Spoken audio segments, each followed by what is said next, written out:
afternoon. This is our lecture for substance abuse.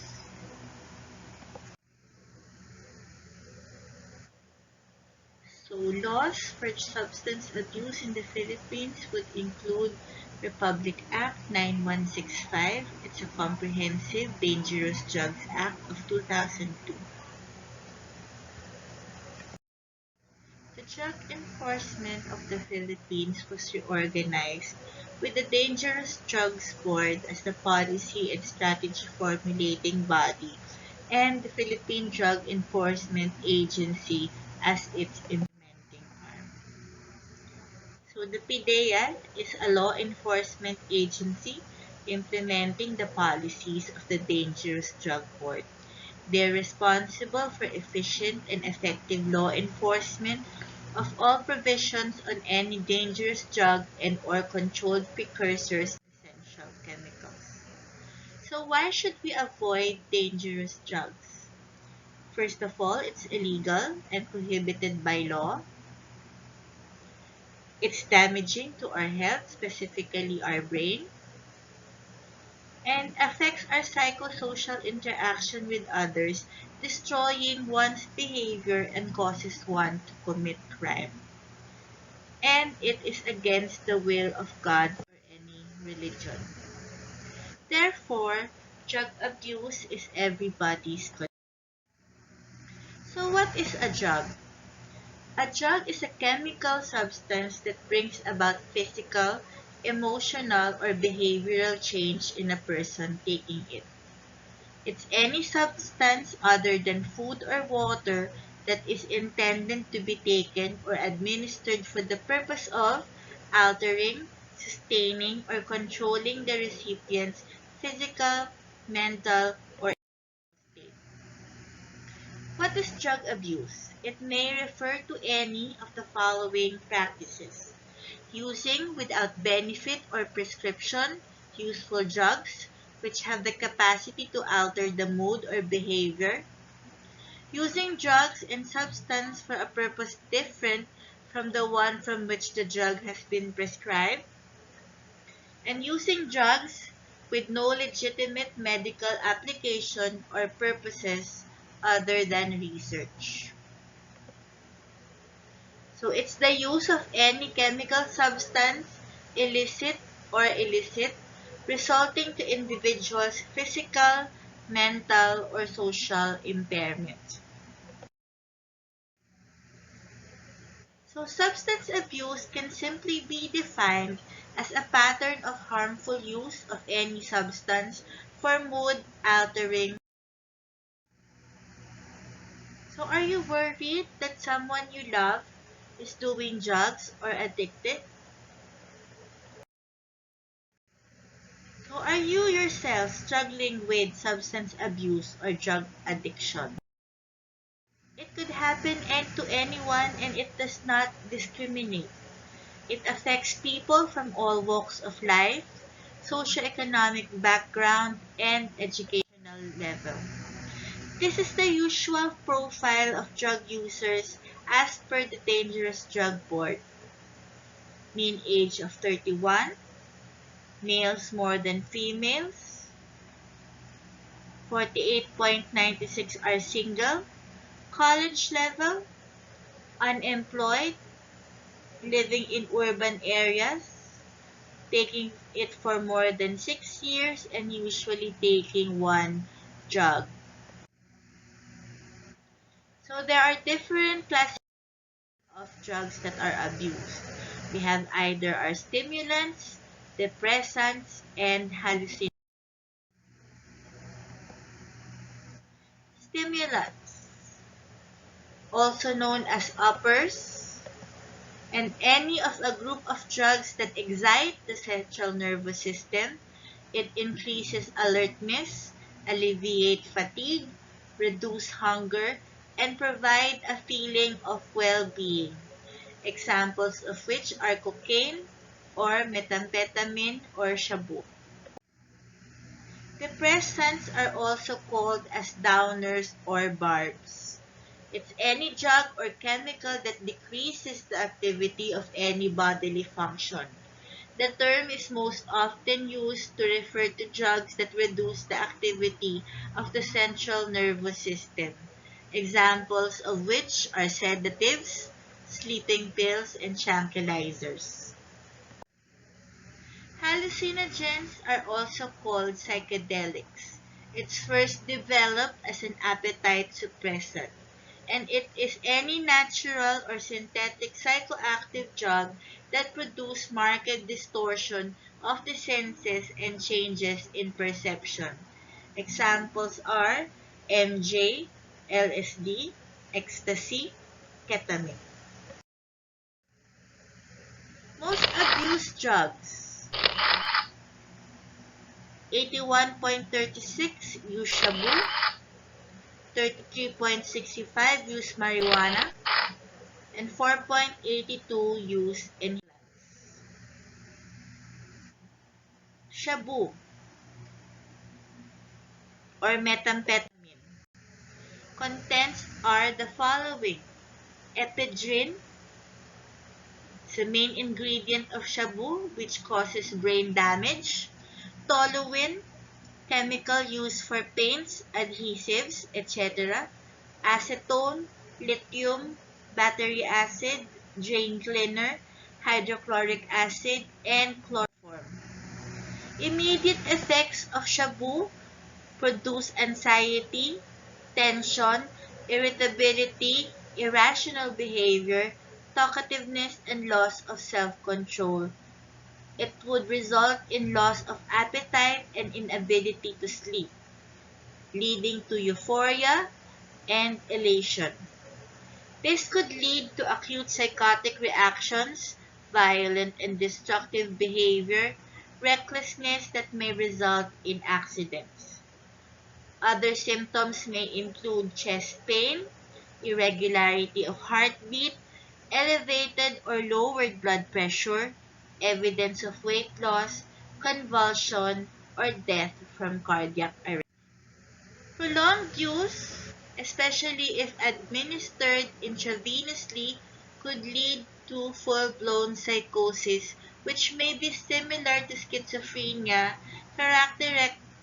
characterized by the presence of paranoid delusions, hallucinations, and may lead to violent and aggressive behavior. And these are the phases of methamphetamine.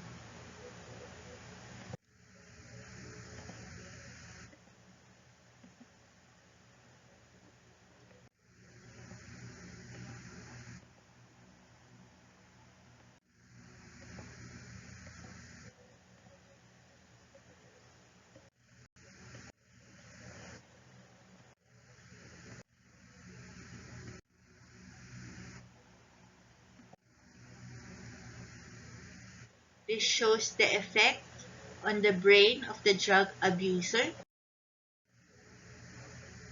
On CT scan, a normal person's brain on your left and drug user's brain on your right. Methamphetamine bugs could also afflict the drug users. These are sores on the body from obsessively picking at the skin. It also has its effect on teeth and some celebrities who use drugs. This is Whitney Houston,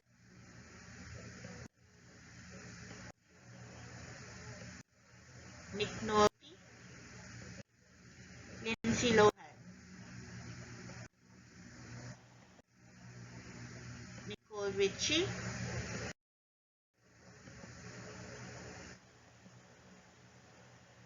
so for marijuana or cannabis sativa, immediate effects would include hallucinations and illusions, faster heartbeat and pulse rate, bloodshot eye, blurred vision, rapid eye movement, dry mouth and throat, forgetfulness, altered sense of time, impaired reflexes, acute panic anxieties, food trip and sleepiness, Long-term effects would be severe irritation of the nasal passages, renal damage, heart disease, and stroke.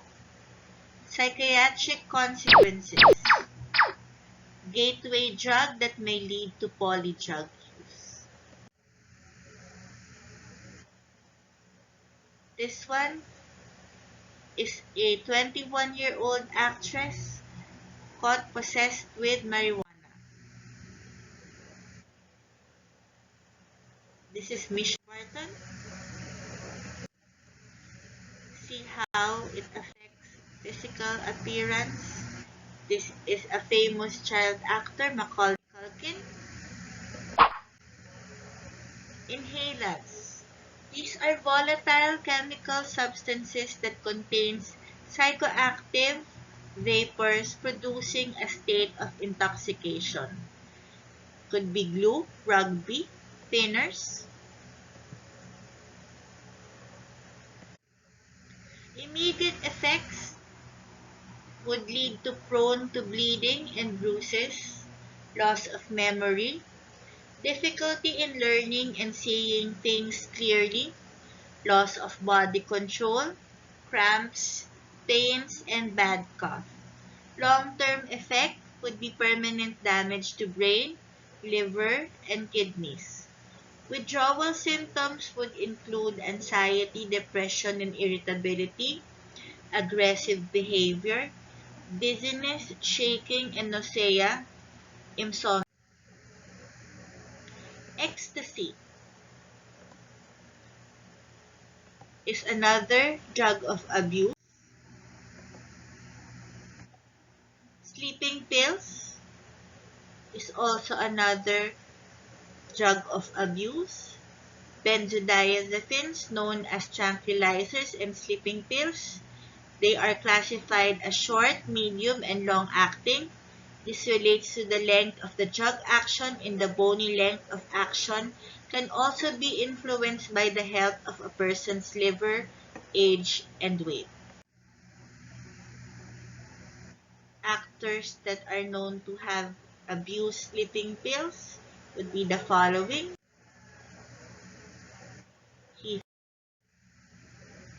And one of the most common abused substances, tobacco. Curved leaves of the tobacco plant, which contains a very potent ingredient called nicotine. It's an important active ingredient which is a very addictive and toxic substance. Tar is left behind on the filter by the tobacco smoke, known to be a strong association with cancer and aggravates bronchial and other respiratory diseases. Carbon monoxide is also known as poisonous emission from the exhaust of motor vehicles, which in effect decreases the amount of oxygen in the blood. And these are the different cigarette contents. And would you knowingly put these ingredients in your body?